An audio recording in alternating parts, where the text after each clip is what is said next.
For years, people believed silence was harmless, a moment of peace, a breath of calm. But sometimes, silence listens back.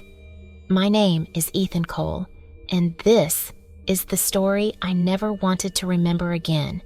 It started 3 months ago, when I moved into a small house on the edge of Ravenwood Town, a quiet place, almost too quiet. The neighbors warned me about one thing: don't speak after midnight. At first I laughed, because who follows rules like that? But they didn't laugh back. The first night, I didn't take it seriously. I stayed up late, unpacking boxes, humming songs, talking to myself. The clock hit 12:03 a.m., and the humming stopped, but not from my side. Something else started humming back. It was soft, almost gentle, like someone standing right behind me. I froze. I didn't turn around. I couldn't. The next morning, I convinced myself it was just exhaustion. New house, stress, overthinking. Nothing more. But the second night, the house proved me wrong. Around midnight, I heard footsteps moving across the hallway. Slow, heavy, dragging footsteps. But here's the thing. I live alone. I grabbed my phone and switched on the flashlight.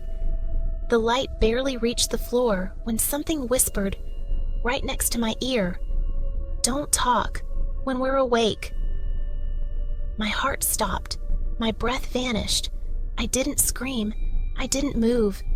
I just stood there, frozen. The whisper was so cold it felt like winter had touched my bones. The next morning, I went straight to the neighbors. I needed answers. The old woman across the street opened the door slowly, and the moment she saw my face, she nodded as if she already knew what happened. "You heard them?" she said. "You broke the silence." I asked her, "Who were they?" She took a long breath and said, "This house was never empty. It listens, it remembers, and at night, it wakes up." She told me the house was built on top of an abandoned asylum. Patients who never spoke, patients who hated sound, patients who were buried beneath the floorboards. At midnight, their spirits rise, not to harm you, but to silence you, because noise hurts them. I wanted to leave, right then, right there, but I had no money, no place to go, so I stayed. Worst mistake of my life. The final night is the one I can never forget. I was half asleep when the door of my bedroom slowly creaked open. Not pushed, not pulled. It opened as if someone glided through it without touching it. I kept my eyes shut, but I felt it. Something standing next to my bed, breathing, slow, shallow, broken. The air turned ice cold. My skin burned from the chill, and then the whisper returned.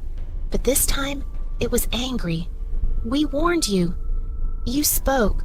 You woke us." I felt a hand, cold like wet stone, touch my neck. My heartbeat felt like thunder. My lungs refused to work.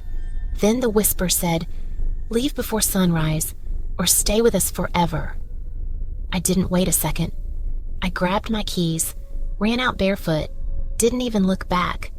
I drove through the night until the sun rose behind me. I never returned, not even to collect my belongings. The house still stands there, silent, waiting, listening. And if you ever pass by Ravenwood Town and you hear humming after midnight, don't answer, don't speak, don't make a sound, because the house is always listening.